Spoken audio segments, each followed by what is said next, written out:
Hey, what's up, sports fans? Jurjevich here, filling in for your host, Todd TC Corder. Welcome to ATL Prime Sports. Follow the show on Twitter and Instagram at ATL Prime Sports. Feel free to follow us individually. Myself at JJ Get You One. Our producer Wayne out in Memphis at RWY Junior. Corder Todd for Todd, who's out tonight. And of course, Mancini Sports for our Friday show, and again at ATL Prime Sports on Instagram and Twitter for all of us. Check us out on YouTube. Wayne, how you doing this evening, man? Well, I tell you, I've been having to attend a lot of basketball games. They postponed so many earlier in the season that now they're starting to cram them together. And last week I had to go to three home games. Usually I only go to one or maybe two because that's all there are. But, I got to see my son play trombone in the pep band, and that was pretty cool. And they won all three games that I went to, so that was good. Hey, you're their good luck charm. Maybe you should keep it up. And you know what? I think that's a good problem to have sometimes when a good problem in the fact that you get to see more games than you're used to in a time frame. Some people may not like it, but you look at the best side of things. It's always more time spent in the arena, and I love going to the arena, the stadium, the ballpark, the pitch, whichever part of the world you're from. I love going to the stadiums and seeing the smell and the sights and the sounds. I'm doing well, Wayne. Super Bowl was wonderful Sunday evening. You may have thought it was lopsided, but I thought it was a masterful display of perfection from the GOAT. But really, there's two headlines I'm going to get to. Braves general manager Alex Anthopoulos says that now that Marcell Ozuna is locked in as a Brave, this keeps them a serious title contender. And with heavy hearts, I say our thoughts, our prayers go out to Pedro Gomez and his family. ESPN Major League Baseball writer passed away suddenly recently. Very sad news. He was one of my favorite baseball writers, one of my favorite personalities on ESPN's. My thoughts and prayers go out to the Gomez family. Very sad news, but very prominent figure in Major League Baseball, Wayne. Yeah, definitely. He's I don't know how to describe his style, but he was a lot more calming and relaxing to me to listen to than somebody who's going to get in there and, say a bunch of stuff. Well, he's really knowledgeable. He was really in depth, and he was really thorough. I, for one, was really shocked and saddened. Again, my thoughts, our prayers, our thoughts and prayers from here to the ATL Prime Sports family go out to the Gomez family. Pedro, we're thinking of you, man. The ESPN Major League Baseball world is going to be down for quite some time without Pedro Gomez. Let's go ahead and get what's on tap for today's show. We got Dave Cohen, voice of the Georgia State Panthers, of course, talking Georgia State athletics. At Georgia State Voice, you can find Dave on Twitter. We have at Take Hoops. Deshaun Tate comes back. Our NBA and college basketball, multi-level basketball analyst will join us. Again, we're going to get our Super Bowl thoughts, final thoughts on that, and much more right here on ATL Prime Sports. Let's kick this thing off. Wayne, I'll start us off. Tom Brady and the Buccaneers kept the Lombardi Trophy in Tampa Bay, or should we say Tampa Bay, Yeah. 31-9 win over the Chiefs Sunday night. Your final thoughts on the NFL season and the Super Bowl, Wayne? Yeah. Well, going into the game, of course, Andy Reid had a lot of personal stuff going on. So that I'm sure that was on his mind during the game, but also having that home field advantage is such a big deal. I mean, I can't even imagine, because when Tom Brady was walking off the field after the first half, he looked like he was just like walking in after a practice or something. It didn't even look like it was a Super Bowl, going into the halftime. Yeah, I think that was a huge advantage myself. I'm glad you mentioned it right off the bat, because you don't have to travel. You're right there in your bed when you're getting out for media day. You're not in a hotel room. You're right there in the action the whole entire week. I think that was a very, very big advantage that wasn't talked about enough. I think they thought it was cliche. Super Bowl home field advantage. This was the first time it ever happened. And hey, holding Mahomes to 9 points, I think that had everything to do with it. Here, I'm going to say some quick firsts that happened in the Super Bowl. Wow, 7 Super Bowl wins for Tom Brady, his 5th Super Bowl MVP. Here comes the first. First 2 female assistant coaches, Lori Locust and Merle Javardiffer. I hope I pronounced that correctly. Javardiffer. I was close, I think, to win the Super Bowl. First female to officiate in a Super Bowl, and Sarah Thomas. So women breaking barriers in this Super Bowl. Lots of firsts, good stuff. But again, a lopsided game. So I think those are my first initial thoughts. Wayne, what are some other thoughts you had? Final thoughts on again the NFL season and this final game of the year, the Super Bowl. Well, as far as this season as a whole, being an Atlanta Falcons fan, I'm kind of glad it's over with already.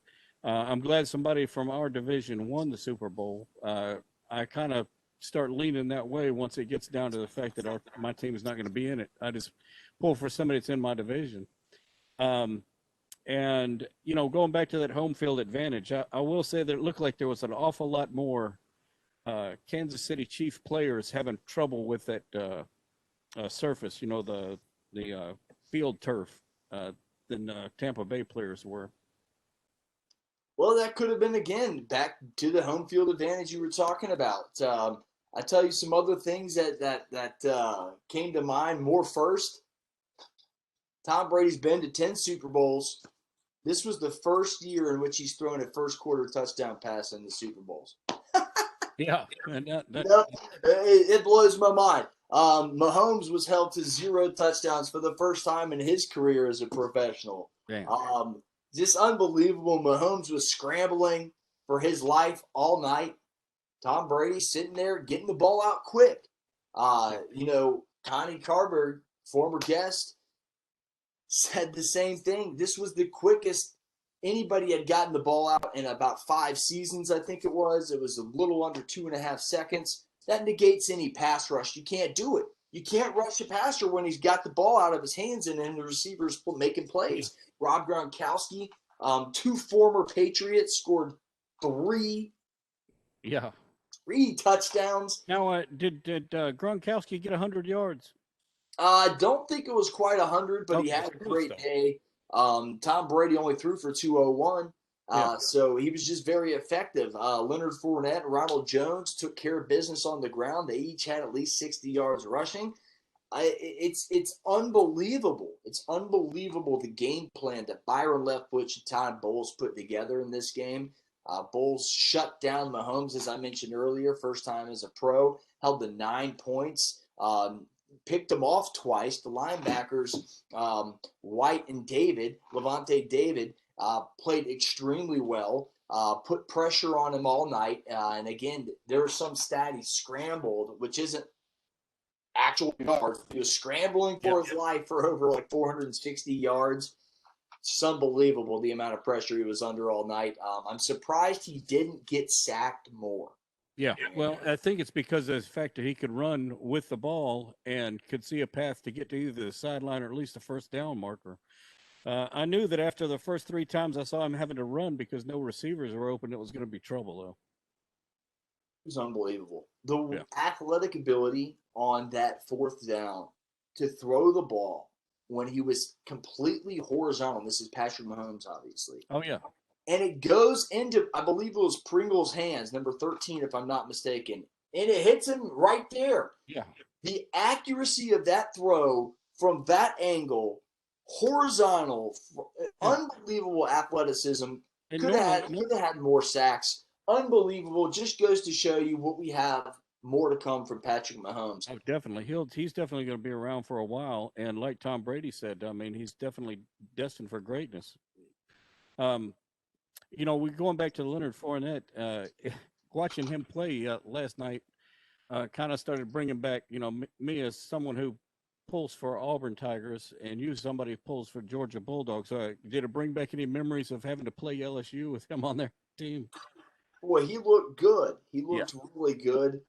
You wonder where this was, the same grit he had Sunday evening as he did with the Jacksonville Jaguars. But he came over here. He played well. They, again, were able to eat clock. get effective first downs on 3rd and short with Jones and Fournette, and really, you chip away at the clock. Next thing you know, it's the 3rd quarter, and it's 21-9, and it's getting out of hand. So that was a quick Super Bowl too. I mean, I felt like it was over quickly. It was. Absolutely it was. Mahomes could never get in a rhythm, and even the Kansas City punter Townsend had a couple bad shanks, a drop on his best punt. It was negated by obviously a penalty. That's another aspect in this game. The penalties by the Kansas City Chiefs cost them arguably the Super Bowl. They gave up a deep pass interference, 2 on the last drive. One was arguably the one in the end zone. I don't think was a pass interference, but they called it. I do think the one where Mike Evans was tripped, I do think that was the right call.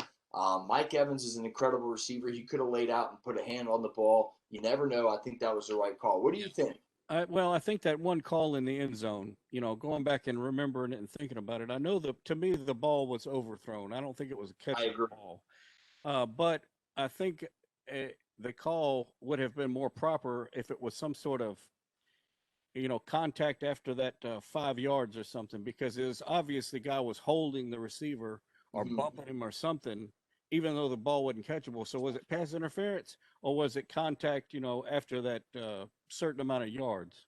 Yeah, that's a good question. I personally think the one on the outside on Mike Evans was a pass interference. I do think so. The one in the end zone I don't think was called, but I can see why they called it. He did grab some jersey, but again, I'm with you. I think the ball was uncatchable, and they could have thrown a incidental contact or contact down past 5 yards, holding, whatever you want to call there. But Tom Brady made him pay and went into the end zone there. Caught again former Patriot Antonio Brown. He fought. Bruce Arians says, "Hey, I want this guy on the team." I mean, immediately it paid out in the Super Bowl. He got himself a Super Bowl ring out of it. And I kind of go into my final thoughts on the game. And my real final thought was, you talked about it a little bit. The penalty at the very end of the game, Antoine Winfield gave a peace sign to Tyreek Hill and got flagged for it. Yeah. My thought is this.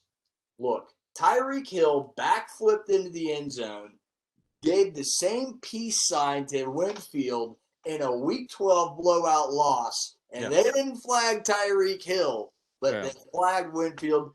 Good thing it didn't matter in the game, but that's my final thoughts, and we do have Dave Cohen, voice of the Georgia State Panthers, joining us now. Dave, good to see you, man. How you doing? I'm pretty good, you guys. JJ, Wayne, how's everything going on the show tonight so far? Oh, pretty good. Going well. We're talking about that Super Bowl, one-sided. What did it feel like as a former Patriots fan, Dave, to see the greatness of Tom Brady in another uniform? Well, I didn't get a chance to see a lot of it. I listened to most of it on the radio driving back from Tennessee last night. But, it was a little different because as a Patriots guy, and I've been a Patriots fan my whole life, having been born and grown up in the Boston area, it was nice to not have a dog in the fight, so to say, but I was still pulling for Brady. I wish Brady had stayed in New England, and I wish Gronkowski had stayed in New England as well, and that they had continued to build around, their quarterback and their tight end. But, it wasn't to be. And, he's done a lot of great things in his career since Drew Bledsoe got hurt against the New York Jets those many, many years ago. A little-known guy from the University of Michigan who wasn't even sure he was going to make the Patriots roster initially. But he has certainly, continued a storied career to do what he did this year. To go down to Tampa to talk Gronkowski into coming out of retirement, and showing the kind of leadership that he showed. I think I saw something on Twitter earlier today. One of the other Tampa Bay players tweeting something to the effect that Brady all week getting ready for the Super Bowl game, every night at 11 o'clock was tweeting out to everybody on that roster, "We are going to win this game." And, put your money where your mouth is, a la Joe Namath. He was able to do it. And Gronkowski came up big with 2 big touchdown catches. And, and now the debate goes, and you guys may have talked about this, but, who's the greatest quarterback of all time? Well, to me, it's hard to really say that any one particular player is the greatest of all time. They're the greatest of their era. And definitely Tom Brady is the greatest of his era. Joe Montana, greatest of his era. Terry Bradshaw in his era. Roger Staubach in his era. And you can go through all of the sports. I was telling somebody the other day, with regards to baseball, Ted Williams, Willie Mays, Hank Aaron, Mickey Mantle, Joe DiMaggio. What kind of players would those guys be if they played today in the modern era of baseball, with the sports medicine advantages that are there, the nutrition advantages that are there? Those guys that played in the 40s, the 50s, and the 60s played with virtually nothing. Yeah. And so, dugouts. Right. Is Brady the greatest of this era? No question. Will he be talked about from here on out as one of the greatest of all time, covering all spectrums of the National Football League? No question. Yeah. No question. You bring up greatest of all time, and really, each one of them is great in their own way, because, you look at somebody like Brett Favre, he had some extremely high numbers in some areas, whereas, Brady has 7 championships. But it seems like each quarterback has a specialty that makes them special and could be considered greatest of all time in that specialty area too. Yeah, I'll tell you the one thing that bothered me a little bit last night, listening on the radio and to the post-game show on the radio, was that when the game was over, if I heard it once, I heard it 50 times. Tom Brady is the Super Bowl champion for the 7th time in 10 opportunities. There are 10 other guys on the field on offense, and 11 other guys on the field playing on the defensive side of the football that played a huge role in Tampa Bay's season and in their win in the Super Bowl. Listen, I understand that Brady was the kind of the straw that stirs the drink, but they don't win that Super Bowl without everybody else on that roster all the way down to the 53rd guy. Yeah. But so much of the focus is on Brady, as if he's the only one out there. Well, Brady was pretty quick to recognize those guys too when he was up there with the trophy on the podium and all that, saying how great the team was. And so at least he realizes that, and he's not, somebody that's so full of himself. It's wonderful to see Tom Brady win another one. On and off the field, the guy that seems like there's no chink in his armor. You're listening to Dave Cohen, voice of the Georgia State Panthers. Dave, let's flip over to the basketball court. It's been a long hiatus. What are the pros and cons of a long layoff midseason like this? Well, we've not played since January 23rd, which is 3 weeks? It's crazy. And that was a trip to Boone. Georgia State got swept in 2 games at Appalachian State. So, right now they're 8-4 and they're 2-3, and we're playing now tomorrow, Tuesday, against South Alabama, and it's a one-off game. It's a one-off makeup game for the 2 games that we lost at home to South Alabama 2 weeks ago, or two weekends ago. So it'll be tomorrow afternoon at 2. You would say some of the – I don't think there really are any pros to it. There were COVID issues on both Georgia State and on Appalachian State, not Appalachian State, this past weekend. So Georgia State was not really able to regularly hold practice sessions. It's been very hot and cold with regards to trying to get any sort of consistency going with regards not only to playing games, but to practicing. So we'll see. Again, they've not played since January 23rd. South Alabama comes in. They're 11-8 and 5-5 in league play. Right now, if you look at the standings, we're almost at the bottom, just above Louisiana Monroe. But part of that part of the reason we're down there is because we haven't played near as many games. We're 7 games behind the rest of the league. So that's a big part of the reason why the standings are as they are. But again, we'll see. They've not been able to practice on a regular basis, and we'll see how they do against South Alabama, who comes in here. They've won their last 3 ball games. It was actually South Alabama that we had to cancel our last 2 games against. So, yeah, we'll see. All right. Well, I will switch it to the baseball side. I was looking at that schedule, 20 preseason rankings on this schedule. GeorgiaState.com article says it's the toughest schedule in Georgia State Panther history. Talk about it. That's unbelievable. Well, when I was out there in practice, I took in about 2 hours of practice on Saturday because I don't get a chance to go out there. Georgia State baseball, their main locker room is down at Center Park Credit Union Stadium. As a matter of fact, their locker room is the Braves' old locker room, which is really bizarro world to go in there. Having been in there as a reporter covering Braves games back in the day, to go in there now, it's all Georgia State baseball, including the indoor hitting, facility. That's all Georgia State. But they do play still out at the ballpark at Panthersville, which is off of Candler Road, off of I-20 out in DeKalb County. So it's not the easiest place to get to during the week when I'm at work. So I did go out on Saturday. But you're right about that schedule. I talked to Brad Stromdahl, the head coach, on a semi-regular basis.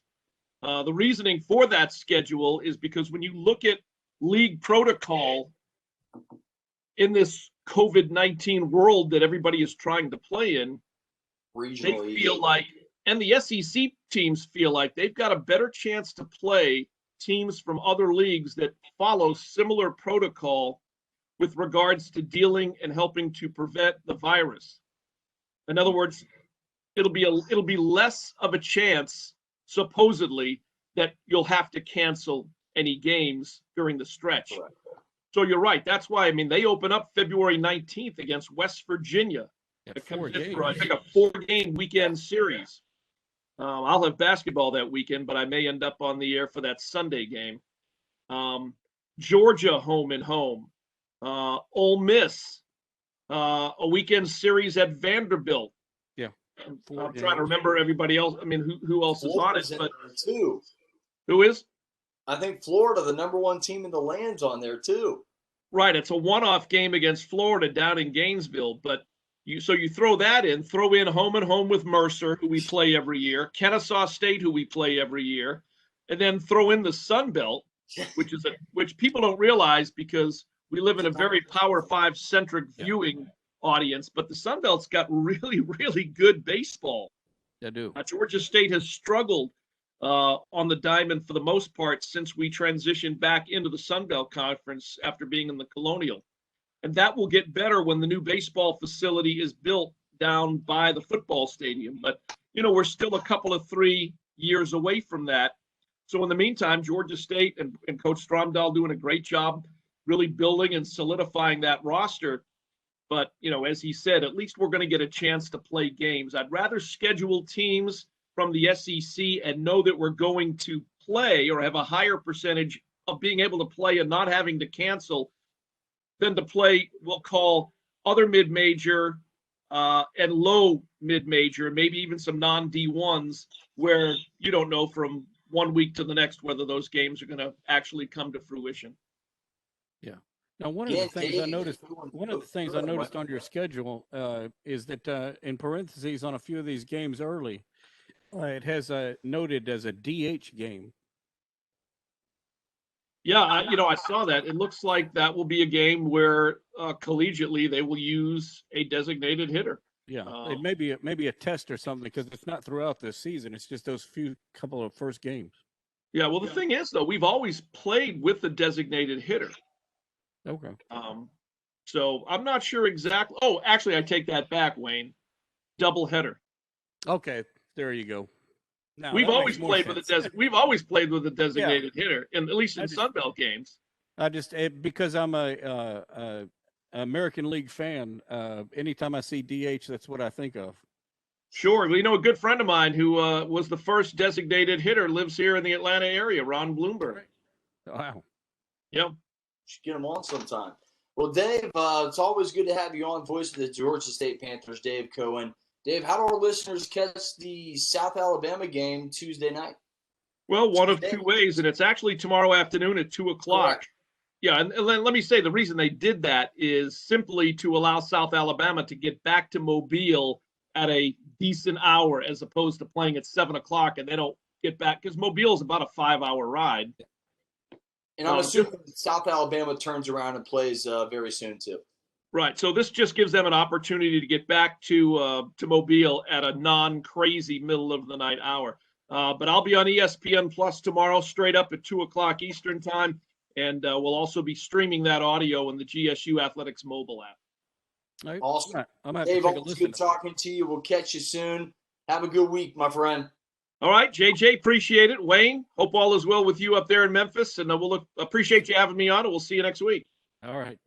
Absolutely. Dave Cohen, voice of the Georgia State Panthers, football, baseball, basketball. Love having them on. Go Panthers. Talk to you soon, Dave. All right. We'll move on.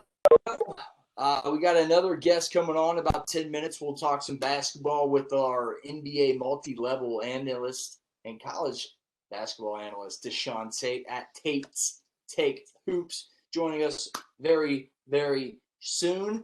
In the meantime, let's get down and dirty and talk about this new Georgia Bulldogs coach. Will Muschamp is reunited with his alma mater. He will be a quality control coach.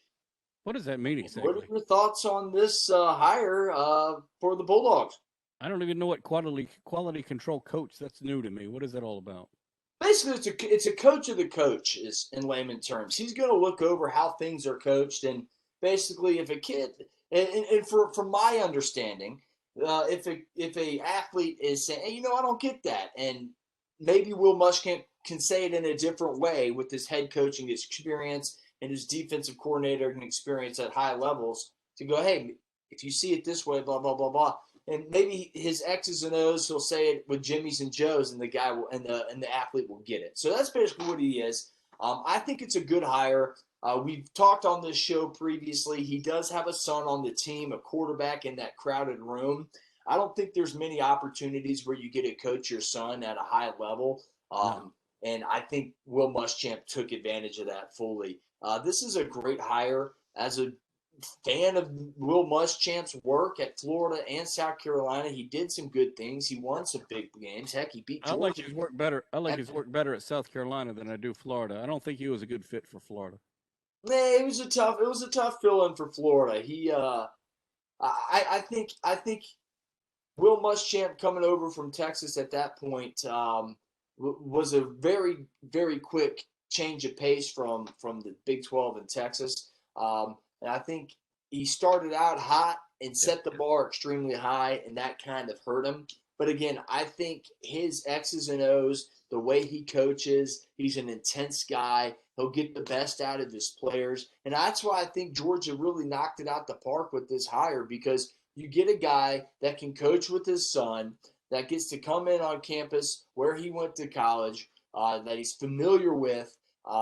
He recruited some of these guys while he was the head coach at South Carolina, so he's familiar with some of the players there. I just think it makes sense on all aspects. It's a great hire, and hey, it's going to be a heck of a season. There's a lot of fun games this year, and we can try to transition to that before we get into Deshaun Tate. But do you have any final thoughts on Muschamp at UGA? Not necessarily. I mean, I'm glad he's finally working somewhere because I think he should have stayed at South Carolina, but maybe it felt like they had to move on. I do too. Well, obviously it cost them a recruit in Gunnar Stockton. He decommitted verbally, and now he's committed back with his coach at Will Muschamp at Georgia. So I think that is another reason, and that's my final thought. That's my last reason, is I think Gunnar Stockton recommitted to Georgia or decommitted from South Carolina and went to Georgia simply because I think of that relationship with Will Muschamp was there. But let's continue the college football discussion. We have a couple minutes until Deshaun comes on. We wrapped up the NFL season, kind of holding on to the last little bit of football season. Let's break it down with some college football talk. Wayne, what are you excited for going into this offseason for your Memphis Tigers? We'll talk about your Memphis Tigers football program here. Give us something as a fan you're excited about going into next season. Well, it's going to be. I'm a little bit anxious about it because they're going to have a whole new offensive quarterback and everything else. Same coach, same teams we're going to have to compete against. I really don't know really what to expect because I know it's going to be different than it was the last 3 or 4 years. Should be fun. I know Georgia opens up a big one. They play Clemson. Alabama and Miami are playing. Ole Miss and Louisville are opening up. So those are some big games around the SEC there.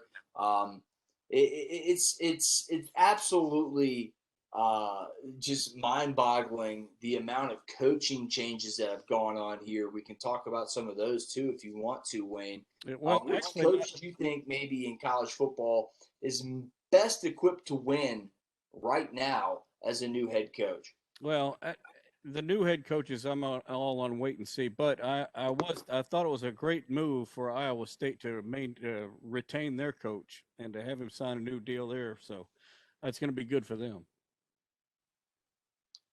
Well, I got to stick with your Auburn Tigers. Oh yeah, and go Brian Harsin when they hired the Boise State man. Yeah, I think that was a knock out the park hire. I also think Tennessee's Josh Heupel was a good hire. I'm confident he'll have very good success sooner rather than later, simply because Tennessee can recruit with its name. I think Auburn's much of the same here, and he's got a good staff around him. You know the offensive coordinator, you know the defensive coordinator, big time names. Auburn will bounce right back. They can recruit with the best of them.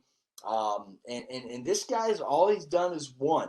Everywhere he's gone, he's had success. He took over for Coach Peterson, done nothing but win at Boise State. Boise State's always been mentioned in the mix as the next 5 one of the top teams. So it'll be super fun to see what happens in the SEC this fall. So we wrap up the football season. Any final quick thoughts as we get into Deshaun Tate here? The football for Memphis, I think they open up against Purdue at home. Yeah, it should be a good opener. Like I said, lots of good opening weekend games. We'll get Deshaun Tate on here in a second. In the meantime, let's go talk some basketball amongst ourselves. Wayne, what's up with the Memphis Grizzlies? Where are we at with them? And give your fans perspective on the Grizzlies and Memphis basketball in general. Well, they were on a bit of a winning streak there for a while, but now they're back to losing, swapping wins and losses back and forth. In their last game, I think they lost. So it's once again Memphis Grizzly basketball where you don't know what to expect. And mediocrity at 9-9, right? Yeah, we're right there with the same boat. The Hawks are sitting at one game under 500. Memphis plays in a tough division with San Antonio, Houston, New Orleans, and Dallas. So they really do have a tough go around, especially being in the West. I remember Mark Cuban talked about realigning everything and maybe putting the Grizzlies and the Mavericks in the East and putting other teams out West. That would have maybe really helped out the Grizzlies in this situation, but they're 9-9. They're never out of it, but it doesn't seem like they're ever right there in it. It's fun. They're a fun program to watch, though. Well, John Morant has still played up to his potential, and we've got the All-Star game that's going to be there in Atlanta, and I look forward to watching that. Yeah, it's fun too. I like watching Grayson Allen. He's a really good go-getter. He's a hard player. Gets a bad rep. I've always liked Grayson Allen dating back to his Duke days. It's fun to watch a player give it his all, and sometimes even borderline tripping guys. And he always seems to be on that perspective of was it a trip or not to trip with Grayson Allen? So it's always fun to watch what Grayson Allen's going to do, and that's before we come on with Deshaun Tate, our multi-level basketball analyst here for ATL Prime Sports. We've talked about the Super Bowl. We've talked about Will Muschamp at Georgia. We've had Dave Cohen on. Well, the only other thing while we're breaking, yeah, waiting here, what was your favorite Super Bowl commercial from last night? We talked about this off air a little bit. What was your favorite Super Bowl commercial from last night? well, see, now that you mentioned it, my mind's gone totally blank. But I remember there was one commercial that was a recurring. I can't remember the Rocket Mortgage, I think, is on your mind. Because that comedian, I really think he's funny. Tracy Morgan is hilarious. Are you pretty sure? Yeah. I'm pretty sure I packed a parachute. That was a pretty good one. You stole mine. I think that was my favorite. But I'll go with towards the end with Ashton Kutcher and his Cheetos commercial with Shaggy. And I can't think of the actress off the top of my head, but they based it off the It Wasn't Me theme, and just absolutely knocked it out the ballpark. I was cracking up. I had to rewind that one and watch it a couple times. I literally was rolling on the floor laughing. And not to mention, final thought before we get into, again, Deshaun Tate, our next guest.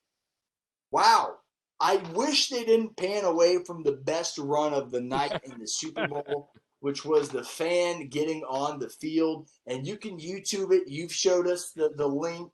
It's unbelievable. I find these people hysterical because it's getting rarer and rarer.